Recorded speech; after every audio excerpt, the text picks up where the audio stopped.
When you publish a video, YouTube tries it in order of people closest to you down to everybody else in the world. So the first thing that's going to happen is YouTube is going to push that video out to your notification squad. The notification squad is the people who have clicked all on your notifications and they have notifications actually enabled on their phone, which is a whole other thing. So you're gonna have both of those enabled. Those people, some of them, not all of them, are gonna get notifications that your video came out. If they like it, if they engage with it well, if they watch it, then YouTube is going to push it out to the homepage of more of your general subscribers. So more of your subscribers are gonna see the content. If they engage, and look, you can see there's a dip, right?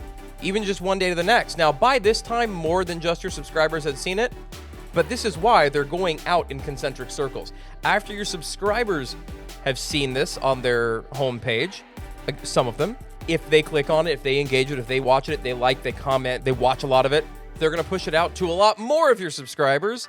And then if they engage well with it, then they're gonna push it out to a wider audience. And they're gonna try it with different audiences because your video is starting to gain traction. So this video about 5th grade curriculum picks, at first it's really only catching people that know about you. Then it's gonna catch people who are interested in the subject matter of your video. Then they might try people who have searched that at some point in the past, or people who have watched videos about homeschool curriculum at any point in the last 3 months. And it gets wider and wider. And then they correct for it.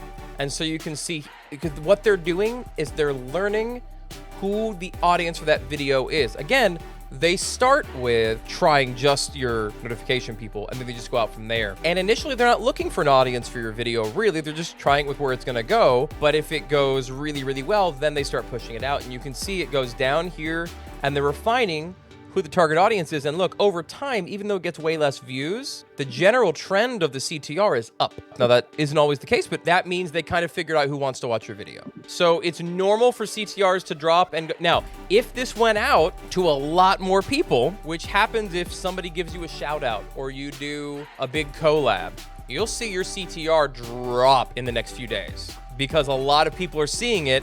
They don't have any interest in actually watching it. Or like even here, day 4, 1.2%. So let's look now, let's look at impressions. And you can see day 2 is when they had the most impressions, and then it started dropping from there. So that the day it did its best, it only had 77 people saw the thumbnail. CTR is important, but it's not its own thing. You have to look at it in the context of how many overall impressions it's getting. So that's how many people saw the thumbnail on their screen and had the opportunity to interact with it.